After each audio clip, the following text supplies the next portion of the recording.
안녕하세요. 전 40대 후반의 여성입니다. 이곳 사연을 듣고 계시는 여러분들 모두 인생에서 지워지지 않는 원수나 악연이 있으신가요? 전 50이 다 되어가는 이 나이까지 지워지지 않는 사람이 딱 한 명 있습니다.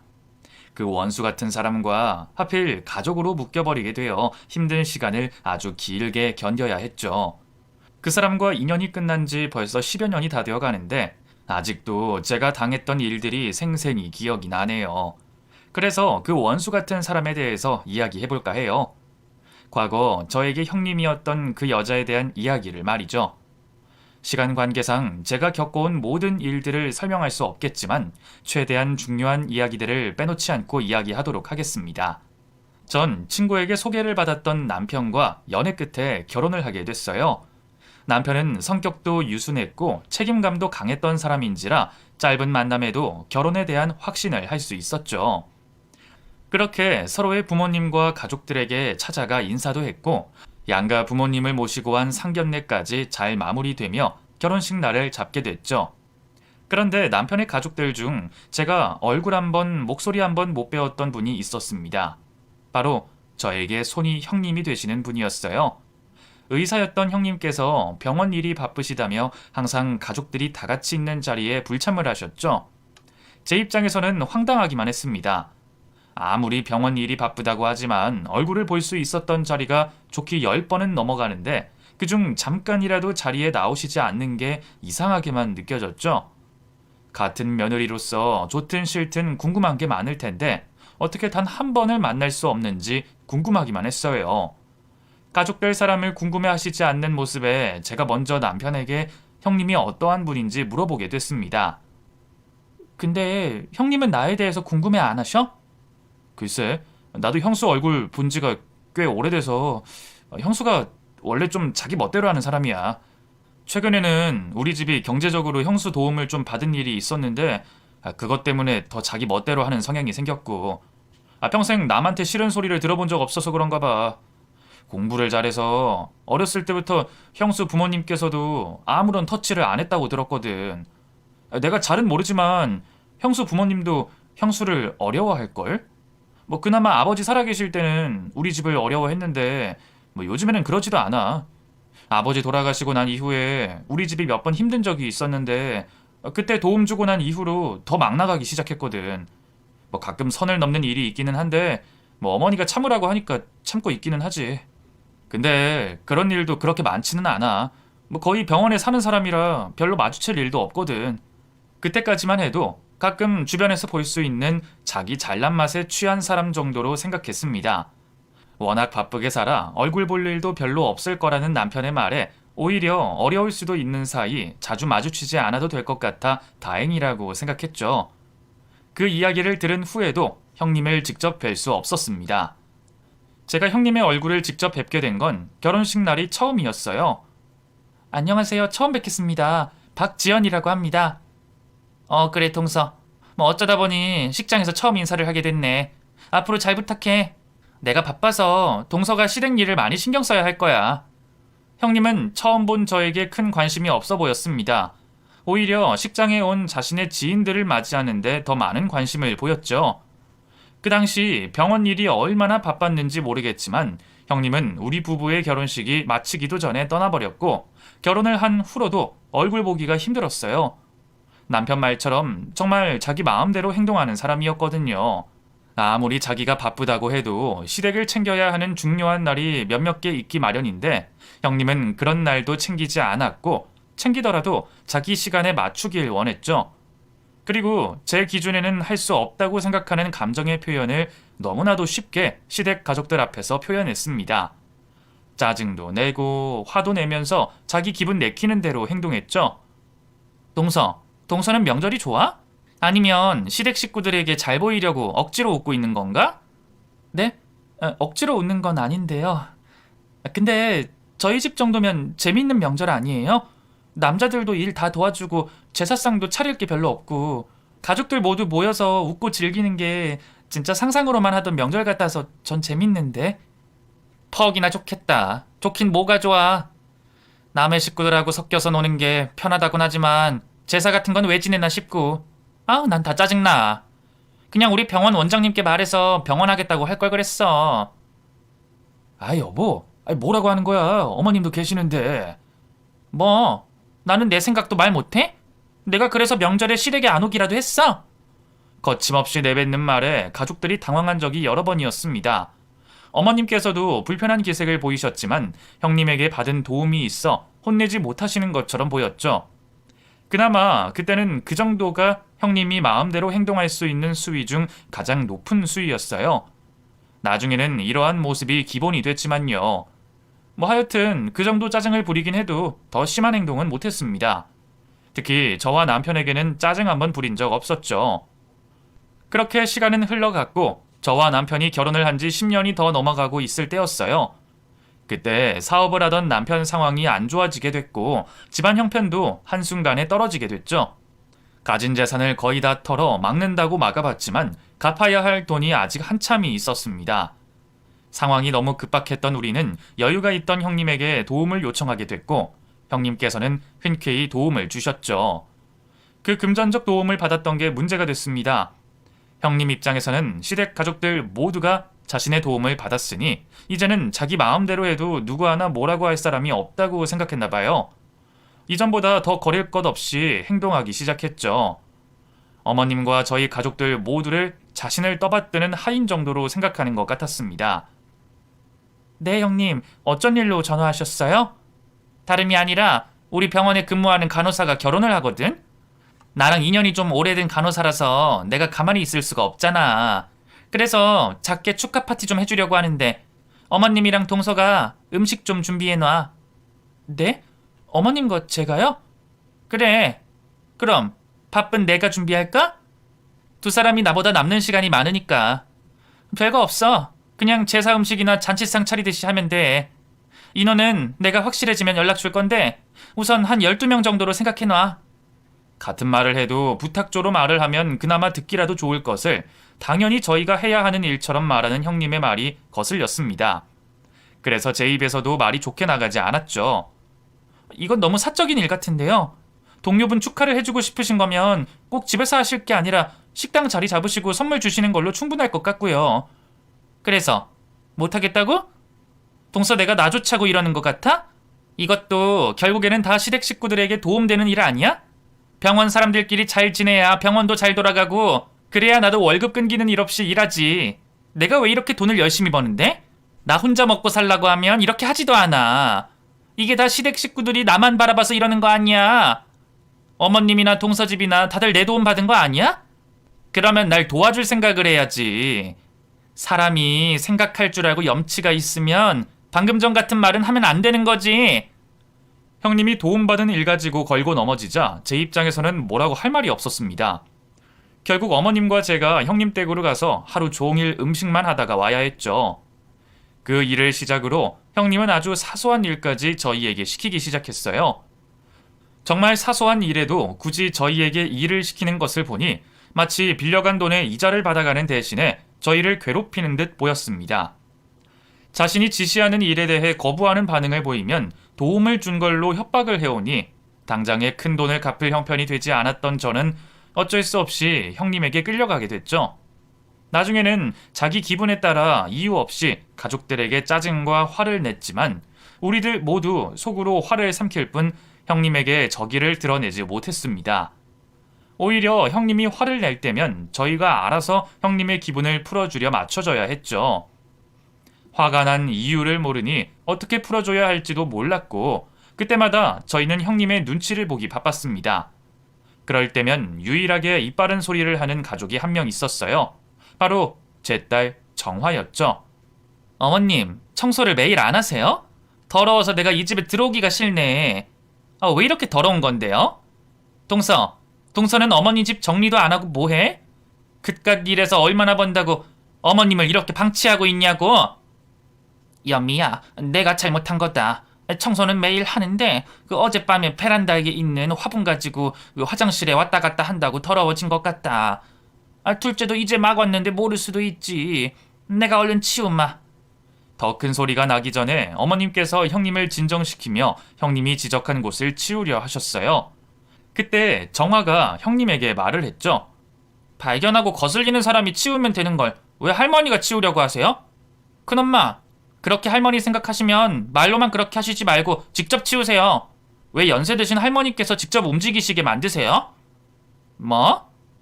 그렇잖아요.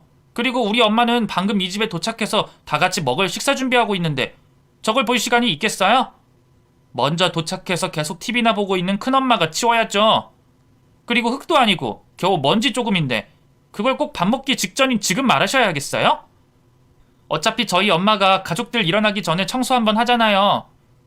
정화가 항상 옳은 말을 하니 형님이 딱히 더 할 말이 없었고 항상 얼굴이 붉어지기만 했죠. 그렇다고 정화에게 돈을 가지고 저희들에게 하는 것처럼 협박을 할 수도 없었습니다. 그러면 꼭 그 일에 대한 화풀이를 저희에게 하고는 했죠. 동서가 정화를 아주 잘 키웠네. 어른도 어려워하지 않고 자기 할 말은 곧잘 하잖아. 아니지. 제가 아직 자기 집 형편을 몰라서 그런가? 동서, 정화한테는 내가 동선에 집 도와준 거 말 아직 안 했어? 그래서 애가 낄 때 안 낄 때를 모르는 거야? 동서 돈 갚으려고 열심히 일하는 건 좋은데 애 교육부터 먼저 가르쳐. 내가 동서 딸한테 이런 소리나 듣자고 이자도 안 받고 큰돈 빌려준 거 아니잖아. 꼭 그렇게 딸 정화가 보는 앞에서 사람의 마음을 짓밟는 말을 했습니다. 일부러 더 자신과 우리들의 경제적 수준 차이를 일일이 짚어가면서 말이에요. 형님은 딸 앞에서 아무 대응도 하지 못하고 쩔쩔매는 저와 그 모습을 보며 가슴 아파하는 정화를 보며 즐거워했죠. 거기서만 그치지 않았어요. 꼭 후폭풍이 있었습니다. 정화가 형님의 심기를 건드린 후에는 말도 안 되는 심부름을 해야 하기도 했고 자존심이 무너지는 무시도 당해야 했죠. 자신이 한 말로 인해 형님에게 가족들이 괴롭힘을 당한다는 걸 아는 정화는 항상 자신의 탓을 했습니다. 엄마, 미안해요. 제가 그냥 가만히 있어야 했는데. 네가 왜 미안해? 틀린 말 한 것도 아닌데. 너희 큰엄마가 억지 쓰고 잘못한 거 맞아. 넌 옳은 소리 한 거야. 그래도 나 때문에 결국에는 다른 가족들이 화풀이를 당하잖아요. 저도 참으려고 했는데 큰엄마가 하는 말 듣고 있으면 화가 나서 그만. 괜찮아. 네가 그렇게 우리 대신해서 큰엄마한테 입 바른 소리 말해주면 속도 좀 풀려. 오히려 엄마랑 아빠가 정화 너한테 미안하지. 항상 못난 모습 보여서. 그런 말 하지 마세요. 저도 왜 엄마 아빠가 큰엄마한테 가만히 계시는지 알아요. 얼른 제가 학교 졸업하고 취직해서 돈 벌 거예요.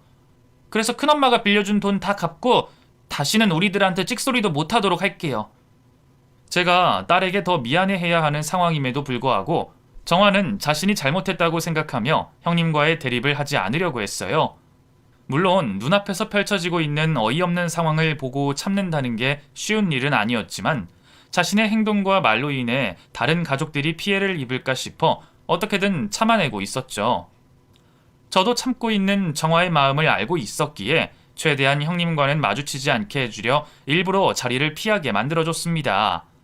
그러다 온 가족이 형님 댁으로 모여야만 하는 일이 생기게 됐습니다. 형님이 작성하신 논문이 학술지에 올라가게 됐다며 자축하는 의미로 자리를 만든 거죠. 얼마나 신이 난 건지 평소대로라면 분명히 저와 어머님께 음식을 대신 만들어 달라고 시켰을 텐데 그때는 형님 혼자서 요리를 하겠다고 난리였어요. 혼자서 집도 파티 분위기로 꾸며놓고 계속 콧노래를 부르며 가족들을 대했죠. 그렇다고 마음 편히 그날의 분위기를 즐긴 건 아니었습니다. 또 어떤 일로 기분이 상해 우리를 괴롭힐지 몰랐으니까요. 거기다 정화도 억지로 그 자리에 있었기에 특히 저는 더 긴장을 하고 있었죠. 사실 정화는 집에 두고 오려고 했습니다. 괜히 문제가 생기는 걸 방지하고자 말이에요. 그런데 형님이 굳이 콕 집어서 정화를 데리고 오라고 하더군요. 그렇게까지 말하는데 아이를 안 데려갔다가는 또 난리가 날 게 뻔해서 어쩔 수 없이 정화도 같이 오게 됐습니다. 이런 날 아주 조그마한 것이라도 형님 자신의 계획대로 되지 않는다면 또 무슨 말을 듣게 될지 몰랐으니까요. 온 가족들이 모여 온갖 산의 진미를 먹을 수 있는 자리였지만 앉아있는 가족들 모두 하나같이 표정이 좋지 않았습니다. 그 많은 가족들 중 진심으로 밝게 웃고 있는 사람은 형님 한 명뿐이었죠. 나머지 가족들 모두는 입과 소리로만 웃고 있었을 뿐 그 위 얼굴 근육은 경직되어 있었습니다. 언제 또 형님이 기분이 나빠 짜증을 부릴지 몰랐으니까요. 맛있는 음식들이 눈앞에 있었지만 마음 편히 먹을 수 없다는 게 더 곤욕스러웠습니다. 음식을 먹으며 혼자 신이 난 형님의 비위를 맞추고 있다 보니 음식이 입으로 들어가는지 코로 들어가는지도 모를 것 같았죠. 그건 시댁 식구 모두 마찬가지였어요. 다들 이 불편한 자리가 빨리 끝나기만을 바라고 있었죠. 하지만 형님은 오늘 만든 이 자리를 쉽게 끝내고 싶지 않아 보였습니다. 늘어지게 자신의 자랑만 끊임없이 하고 있었죠. 점점 길어지는 자기 자랑에 가족들 하나 둘씩 지쳐가기 시작했고 다들 오래 앉아 있어 몸이 불편해지기 시작했어요. 그때 딸 정화가 조용히 식탁에서 일어났습니다. 잠깐, 정화 너 어디 가려고 하니? 이제 막 중요한 부분 이야기하려고 하는데. 화장실 좀 가려고요. 앉아. 어디서 어른 이야기하고 있는데 네 맘대로 일어나려고 해? 너 이런 이야기 돈 주고서도 들을 수 있을 거라고 생각해? 이런 게 전부 네 피가 되고 살이 되는 이야기야.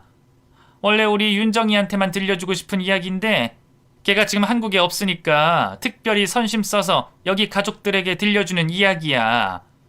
그러니까 분위기 끊지 말고 앉아. 다 듣고 화장실 가. 지금까지 억지로 붙들려 있던 아이에게 한계가 온 듯 했습니다.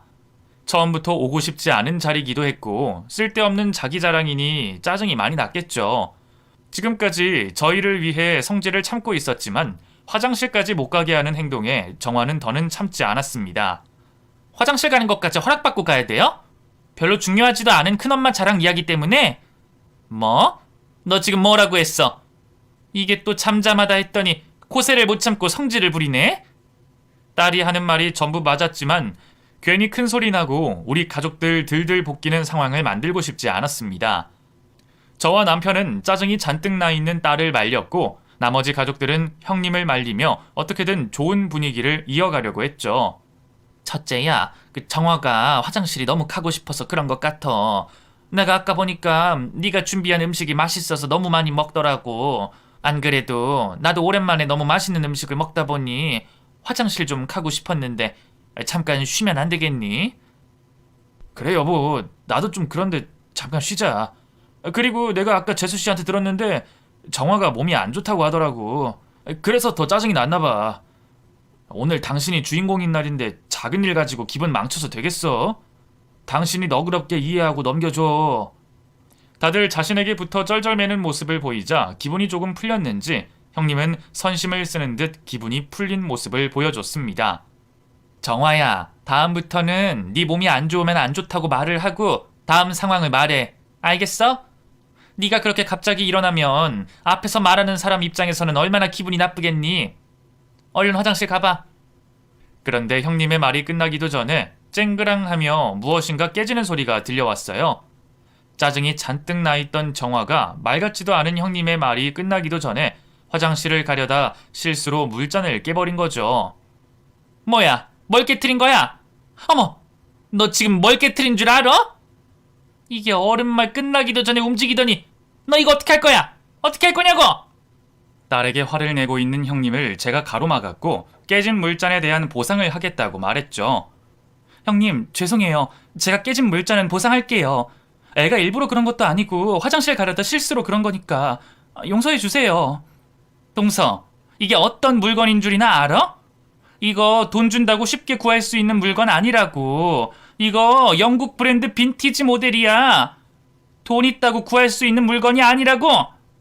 나도 몇 년을 기다려서 겨우 구한 물건이고 전 세계적으로 매물 구하기 힘든 거라고. 오늘 처음으로 찬장에서 꺼내서 쓴 건데 이걸 동서가 어떻게 구해? 그리고 이 잔 하나가 얼만 줄은 알아? 또다시 가족들이 들러붙어 길길이 열을 내고 있는 형님 비위도 맞춰보고 용서도 구해봤지만 소용이 없었어요. 형님은 방금 있었던 일과 달리 이번에는 쉽게 진정이 될 것 같지 않았습니다. 난리가 벌어지고 있는 사이 남편이 급히 인터넷으로 딸이 깬 물잔을 구해볼 수 있을지 확인을 해봤지만 형님 말처럼 구할 수 있는 곳이 없었어요. 개인 물건조차 보이지 않았죠. 물건을 당장 구할 수가 없으니 우선 화가 나 있는 형님에게 비는 것밖에 방법이 없었습니다. 형님, 제가 깨트린 잔은 어떻게 해서든 꼭 구해볼게요. 그러니 진정하세요. 정화도 죄송하다고 말하잖아요. 내가 지금 잔 깨진 것 때문에 이러는 줄 알아? 전현이 한 행동을 보라고. 좀 전에 예의 없이 구는 행동도 참고 넘어가 줬더니 또 곧바로 내 말 다 듣지도 않고 화장실 가려다 이 사단을 만든 거잖아. 동서는 못 봤어? 동서 딸이 어떻게 걸어가는지? 있는 짜증 없는 짜증 다 내면서 걸어가는 거. 야, 너 이 상황 어떻게 할 거야? 네가 이렇게 만들었으면 책임져야 할 거 아니야? 아까는 되바라지게 잘도 말대꾸 하더니 이번에는 왜 죄송하다는 말밖에 못해? 형님, 쟤도 자기 한 잘못을 아니까 죄송하다는 말밖에 못하는 거예요. 진심으로 죄송하다 하는데 이번에만 넘어가 주세요. 제가 오늘 깨진 물잔은 꼭 구해다 드릴게요. 즐거운 날 분위기 이렇게 만들어서 죄송한데 이렇게 되면 오늘 형님께서 열심히 준비하신 이 자리 마무리가 엉망으로 되잖아요. 진정하세요. 그러니까 더 화가 나는 거야. 사고를 쳐도 왜 하필 이런 날에 치는 거냐고! 다들 그렇게 말하니까 내가 참기는 하겠는데 쟤는 그냥은 못 넘어가겠어. 내가 정신 똑바로 차리도록 혼을 내줘야 하겠다고. 동서, 내가 제 정신 차리게 해도 되는 거지? 네? 뭘 어떻게 하신다는 건지.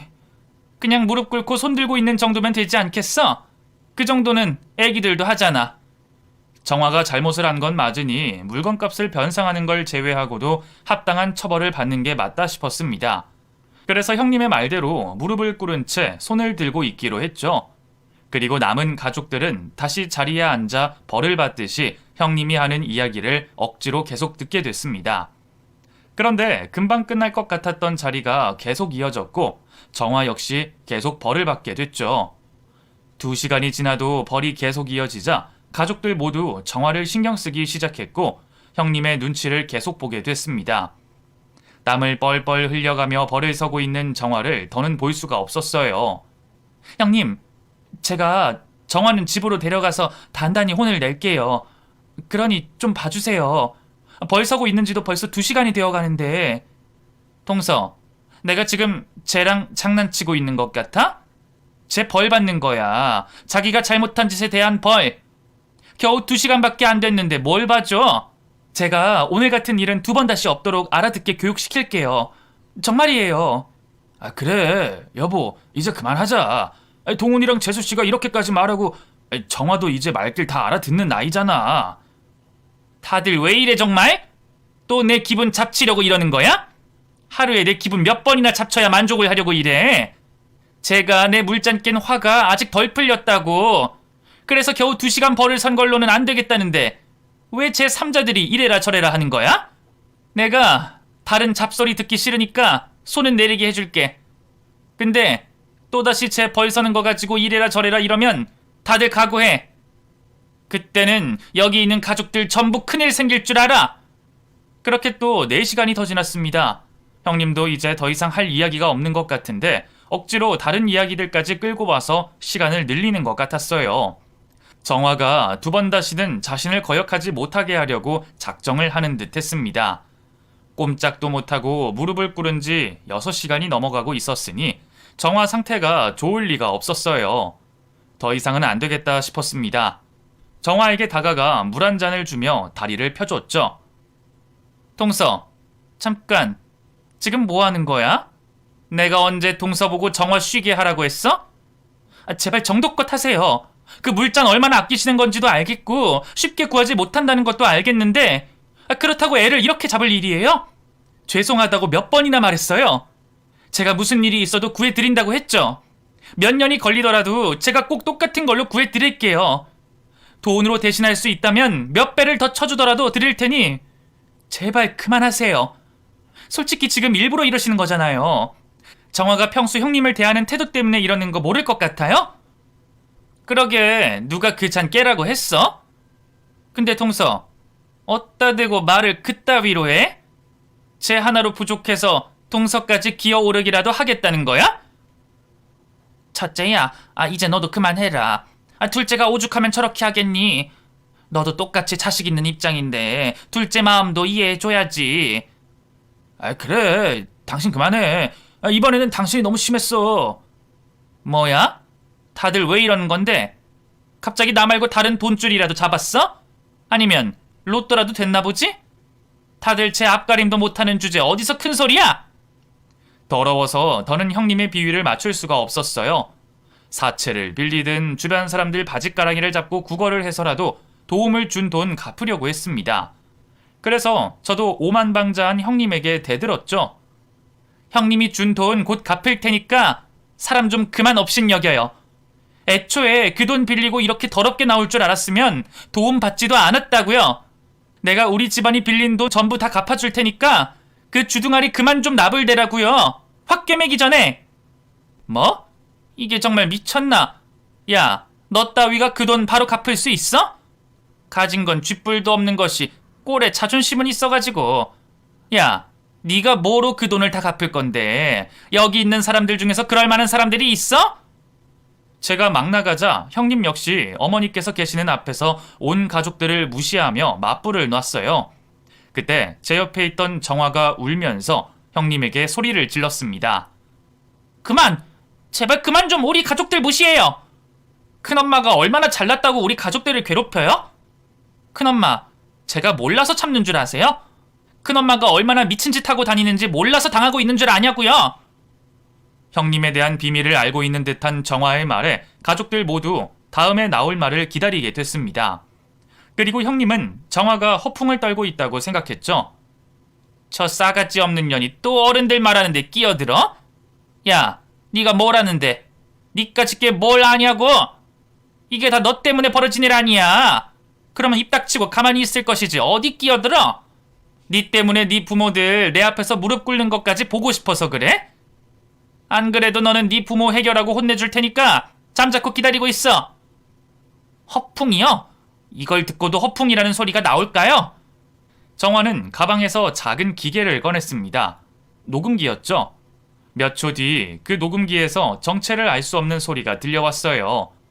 가족들 모두 정체를 알 수 없는 소리에 어리둥절하고 있을 때 딱 한 명, 형님만 얼굴이 새하얗게 질려왔죠.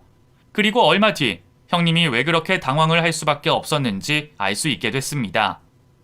그렇게 참기 힘들어? 사람들 많은데 들키면 어쩌려고? 아이, 들켜봤자 병원 사람들밖에 더 있어. 들킨다고 해도 자기들 월급 주는 사람들한테 어쩔 건데. 아이, 그래도 조심은 해야지. 그건 그렇고 이번 주말에 시간 어때? 이번에 내가 바빠서 우리 데이트도 통 못했잖아. 아이, 이번 주 우리 와이프 영감탱이 생일이라서 안 될 것 같은데. 뭐야? 그러면 당신한테 축하는 언제 받아? 말로만 축하해주면 끝이야? 미안. 내가 다음 주에는 진짜 근사한 곳으로 데려가 줄게. 그래, 여행 가는 건 어때? 도시 벗어나서 바람도 쐴 겸 또 당신 축하도 할 겸. 진짜? 그럼 나야 좋지. 우리 둘이 여행 가는 게 얼마만이야? 그러면 이번 주말 축하 못 해주는 건 용서해 주는 거다?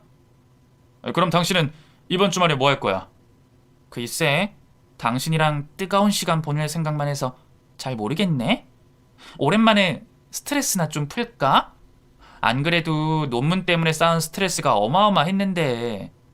어떻게 풀려고? 맨날 하는 거 하는 거지. 우리 집에 나 떠받드는 하인들 있잖아. 그 사람들 가지고 노는 게 얼마나 재밌다고. 괴롭히는 건 똑같은데 매번 처음 하는 것처럼 재밌는 거 있지? 그런데 고민이네. 그 중에 말 안 듣는 애가 하나 있는데 그걸 불러서 혼을 내야 할지 아니면 나머지 것들만 불러서 스트레스를 풀지. 어린 년이 따박따박 말대꾸를 하거든. 괜히 기분 잡칠까봐 고민돼. 엄청난 대화가 녹음되어 있었습니다. 대화 내용으로 짐작해보아 형님과 같은 병원에 근무하는 의사와 불륜이라는 걸 알 수 있는 녹음 내용이었죠. 앞서 정체를 알 수 없었던 소리도 어떤 소리인지 알 수 있었어요. 두 사람이 애정 행각을 하는 소리였죠. 하지만 확실한 불륜의 증거에도 형님은 부정을 했습니다. 그래서 뭐 어쩌라고? 그러니까 거기에서 나오는 목소리가 내 목소리라는 거야? 내가 불륜이라도 하고 있다고? 거기에 나라는 증거 있니? 목소리 닮은 사람이 얼마나 많은데 그걸 나라고 몰아가는 거야? 당황해서 그런지 그날 기억이 다 나질 않은가 봐요? 더 들려드릴까요? 뒤에 큰엄마가 확실하다는 대화 내용도 있는데 근데 앞에 녹음 내용보다 애정 행각이 더 길고 더러워서 제가 일부러 여기까지 끄는 건데 괜찮겠어요? 정화가 하는 말을 듣고 나서야 형님은 그날의 기억이 나는 듯 했습니다. 더 이상의 내용은 안 되겠다고 생각을 했는지 다급히 정화를 불렀어요. 안 돼, 정화야. 제발. 내가 잘못했다. 그러니까 제발 더 이상은 안 돼. 불륜 관계를 인정하는 듯한 형님의 말이 나오자 놀란 표정으로 있던 아주버님께서 화를 내시기 시작하셨어요. 그 모습에 사색이 된 형님은 그제서야 무릎을 꿇고 아주버님에게 용서를 구했죠. 더 이상 안 된다고? 뭐야, 그럼 당신 정말 불륜 저질렀다는 소리야? 당신 미쳤어? 여보, 딱 한 번 실수했던 거야. 내가 이번 논문으로 스트레스를 너무 많이 받아서 그때 잠깐 정신을 놔서 그렇게 된 거라고. 내가 제정신에 당신과 윤정이 두고 그런 짓 할 사람이 아니라는 거 당신도 알잖아. 그것도 지금 뚫린 입이라고 말을 하는 거야? 제정신 아니면 불륜 저질러도 된다는 소리야? 그리고 당신이 스트레스 받을 일이 뭐가 있어? 집에서 시댁에서 왕처럼 구는데 당신이 스트레스 쌓아둘 일이 뭐가 있냐고! 당신이 내 가족들한테 별무시를 다해도 내가 지금까지는 참았어. 말은 저렇게 틱틱거리고 싸가지 없게 행동해도 가족들 힘들 때 도와주는 사람이니까. 성격은 거지 같아도 윤정이 엄마로서는 잘하니까 내가 지금까지 참고 있었다고. 내가 아무렇지 않아서 당신이랑 지금까지 산 줄 알아? 나도 한 달에 몇 번이고 당신이랑 이혼할 생각했다고. 그때마다 어머니께서 윤정이 보고 참으라고 하시니까 참고 있었어. 근데 이 여자가 이제 바람까지 펴? 이제 우리 집안으로 모자라서 이 세상 전부가 네 세상 같아? 네 기분 내키는 대로 다 할 수 있는 세상 같냐고! 여보, 그런 거 아니야. 당신이 생각하는 의도로 한 거 아니라고. 정말 실수일 뿐이야. 지금까지 내가 당신에게, 우리 시댁 식구들에게 잘못한 거 알겠어. 이번 일만 용서해주면 나 앞으로 정말 착한 며느리, 착한 아내가 돼서 살아갈게. 그러니까 제발 용서해줘. 우리 윤정이가 알게 되면 얼마나 마음의 상처를 받겠어. 윤정이를 위해서도 제발 용서해줘. 그 급박한 상황에서도 마음에 없는 소리를 막힘없이 하고 있었습니다. 그 모습에 어머님께서도 지난 세월 형님에게 당한 울분을 토해내듯 한 소리 하셨죠. 시건방진년, 그걸 변명이라고 해? 윤정이를 그렇게 위하는 애가 그런 짓을 하고 다녀? 그러고도 네가 어미냐? 네 말대로 스트레스 때문에 그런 짓을 한 거라면 너한테 스트레스 받는 우리는 그런 짓을 12번도 넘게 하게? 네가 며느리로서 도를 넘어서도 가정의 평화를 위해서 입 다물고 있었다.